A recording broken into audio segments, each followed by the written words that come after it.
गयाजी जिले के गरुआ विधानसभा से ससुराल के प्रभावी प्रत्याशी डॉक्टर नीतीश कुमार दांगी के द्वारा अशोक उच्च विद्यालय के प्रांगण में बिहार बदलाव सभा का आयोजन किया गया। कार्यक्रम में मुख्य अतिथि विपिन यादव द्वारा जिला मुख्य प्रवक्ता अमित कार्तिकेय, मगध चुनाव प्रभारी अमजद हसन, शेरखाजी विधानसभा 226 से संभावित प्रत्याशी रामधार सिंह आदि रहे मौजूद, जहां पर माला पहनाकर गुलदस्ता वस्त्र देकर उन्हें सम्मानित किया गया है। उक्त सभा में हजारों की संख्या में पुरुष व महिलाएं मौजूद रही, जिन्होंने जनसुराज की नीति और विचारधारा को ध्यानपूर्वक सुना और समझा भी है। तो वहीं पर आप भी सुने कि उक्त बिहार बदलाव सभा को लेकर जनसुराज की गुरवा विधानसभा की संभावित उम्मीदवार ने सभा को संबोधित करते हुए आखिर क्या कुछ कहा। कार्यक्रम कर रहे हैं बिहार बदलाव, तो क्या लग रहा है कितने लोगों का समर्थन लग रहा है या क्या चुनौती सामने आ रहा है?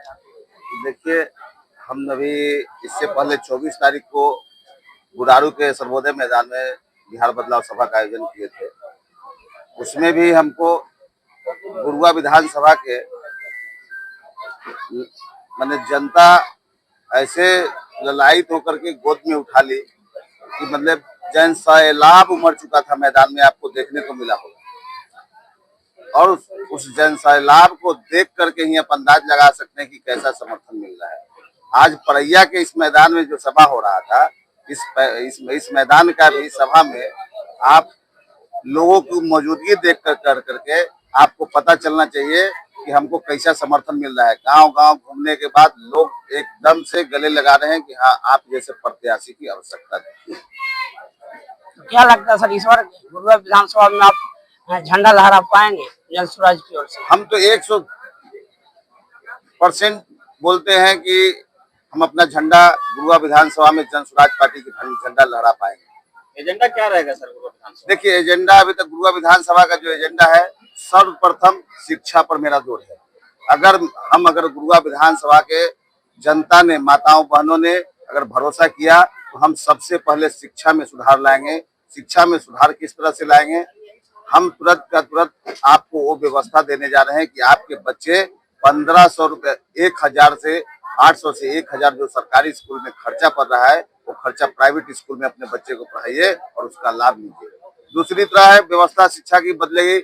हर पंचायत और प्रखंड में नेतरहाट और नवोदय के तर्ज पर स्कूल खोल कर करके शिक्षा की व्यवस्था बदली जाएगी। अगर मेरी सरकार बनी, अगर माता बहनों ने आशीर्वाद दिया, उसके बाद हम स्वास्थ्य पर ध्यान देंगे, क्योंकि हम पूर्व से ही शिक्षा और स्वास्थ्य पर काम करने वाले आदमी हैं और मेरा पूरा फोकस पहले शिक्षा और स्वास्थ्य पर रहेगा। स्वास्थ्य में आज हर प्रखंड में, हर पंचायत में एक पीएचसी की आवश्यकता होनी चाहिए थी, जो कि नहीं है। और है भी तो जहां पर एएनएम इलाज कर रहे हैं, डॉक्टर नहीं हो रहे हैं। आपके यहाँ एमआरआई की व्यवस्था नहीं है। आपके यहाँ मॉडल अस्पताल तो बना दिए जा रहे हैं, लेकिन मॉडल सुविधा नहीं मिल पा रही है। तो बच्चा आज भी वहाँ के व्यक्ति को रेफर पर ही जिंदा रहना पड़ता है। न कि कहने का मतलब है कि सरकारी अस्पताल में किसी तरह की व्यवस्था नहीं है। उनको केवल ये कह दिया जाता है कि मेरे यहाँ ये व्यवस्था नहीं है, वो व्यवस्था नहीं है, चल जाइए प्राइवेट अस्पताल में। अगर हमको मौका मिला तो हम स्वास्थ्य पर भी काम करेंगे। दूसरी चीज, तीसरी चीज है, हम यहाँ पर देख रहे हैं आज घुसखोरी इतना बढ़ चुका है। अफसरशाही समझ लीजिए कि हम अगर 15 दिन में यहाँ घूम रहे हैं, 20 दिन से घूम रहे हैं, 1 महीने से घूम रहे हैं, इस दरमियान 4 से 5 मैंने समझिए उसको हत्या कहेंगे, घटना तो नहीं बोल सकते हैं। कारण क्या है कि बिजली से मौत हो गई है 4 से 5। अगर ये बताइए कि एक मौत के बाद भी यहाँ के प्रशासन, यहाँ के विधायक, यहाँ के बिजली कर्मी, एसडीओ, इंजीनियर नहीं संभल रहे हैं, तो इस तरह का घटना का निमंत्रण दे रहे हैं। उन्होंने क्या कर रहे हैं? 50 साल से जो तार लगा है, उस तार का हर साल सर्विस का पैसा आता है, कहाँ चला जाता है भाई? तार तो बदली नहीं होता है, रिपेयर नहीं होता है। तो ये बहुत सारी अभी रोड पर जाम की समस्या है। कोई भी किसी भी, आपने इतने सालों में कितनी मार्केट, कितना व्यवस्था दिया, कितने मार्केट को सुसज्जित किया, कितने बाजार को किसानों के लिए बाजार दिए, जहाँ पे अभी तक देखिए रोड पर क्यों आज क्राउड है, रोड पर जाम क्यों लग रहा है? अगर उनको सुनिश्चित व्यवस्था दी जाएगी, सुनिश्चित मार्केट कर दिया जाएगा, तो जाम की समस्या भी खत्म होगी और लोगों का इसका लाभ मिलेगा। परिचय दीजिएगा। मैं डॉक्टर नीतीश कुमार दागी और जनसुराज पार्टी के गुरुआ विधानसभा से संभावित प्रत्याशी। क्या कहना चाहिए सर, आज गुरुआ की धरती पर बिहार बदलाव सभा का आयोजन किया गया, इसको लेकर? आज हमारे संभावित प्रत्याशी डॉक्टर नीतीश डांगी जी की तरफ से बिहार बदलाव सभा का आयोजन किया गया और पूरे लोगों को जो पार्टी का सोच है, प्रशांत किशोर जी का सोच है, किस तरह से हम बिहार में बदलाव करना चाहते, उसके बारे में हम लोगों ने बताने का काम किया और तमाम लोग बहुत धैर्य से हम तमाम लोगों की बातों को सुनने का काम किया। अच्छा, बिहार में आयोजन कभी मंत्री मंगल पांडे पे हमला हो जा रहा है, कोई सर्वन कुमार पे हो रहा है, क्या कहेंगे? देखिए, कोई भी जिसके हाथ में कानून व्यवस्था है उससे कानून व्यवस्था कंट्रोल नहीं हो रहा।